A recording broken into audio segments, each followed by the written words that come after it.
সুপ্রভাত বন্ধুরা, কেমন আছো তোমরা সকলে?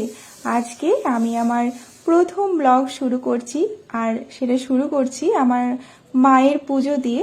মা সকালবেলায় স্নান টান সেরে দেখো পুজো দিতে চলে এসেছে ছাদে। প্রথমেই আমাদের যে তুলসী মঞ্চ আছে আর আমাদের পাশেই আছে মায়ের বেদি, সেই বেদি আর তুলসী মঞ্চটা খুব ভালো করে ধুয়ে নিচ্ছে।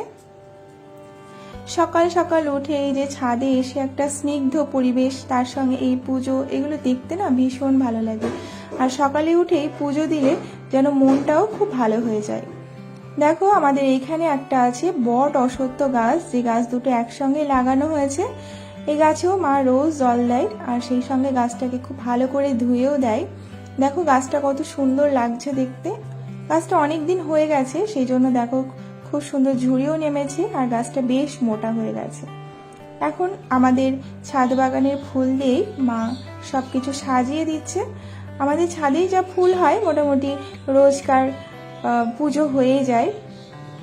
এখন একটু বেশি গরম বলে ফুলটা একটু কম হচ্ছে, না হলে তো প্রচুর ফুল হয়। দেখো এখন এই যে মন্দিরগুলো সুন্দর করে সাজিয়ে দিচ্ছে।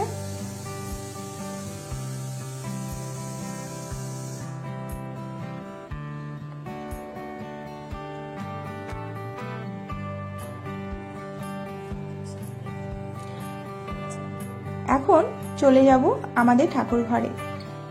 এখানে হচ্ছে চন্দন ঘষে নিচ্ছে। ঠাকুর ঘর খুব একটা শান্তির জায়গা, তাই না বলো? এখানে আসলে মনটাই যেন খুব ভালো হয়ে যায়। আর দেখো আমাদের হচ্ছে এগুলো গোপু সোনা। গোপু সোনাদের এরাই হচ্ছে আমাদের ঘরের আলো। কত সুন্দর লাগছে তাই না বলো দেখতে?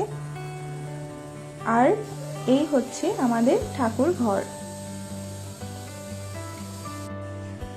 আর এই হচ্ছে আমি। এখন আমি যাচ্ছি নিচে, কারণ প্রদীপ যে ধরাবো সেই তেলটা মা আনতে ভুলে গেছে। এই যে আমি তেলটা নিয়ে চলে এসেছি, এখন মাকে দিলাম, মা এখান থেকে তেল ঢেলে প্রদীপ ধরিয়ে নেবে। চলো তাহলে আজকে মার আরতির সঙ্গে সঙ্গেই এই ছোট্ট একটা ভিডিও তোমাদের সঙ্গে শেয়ার করলাম। আর এখানেই এই ব্লগটাকে আমি শেষ করছি। আবার খুব তাড়াতাড়ি আর একটা ব্লগ নিয়ে, ছোট্ট একটা ভিডিও নিয়ে তোমাদের সামনে আসবো। সকলে ভালো থেকো।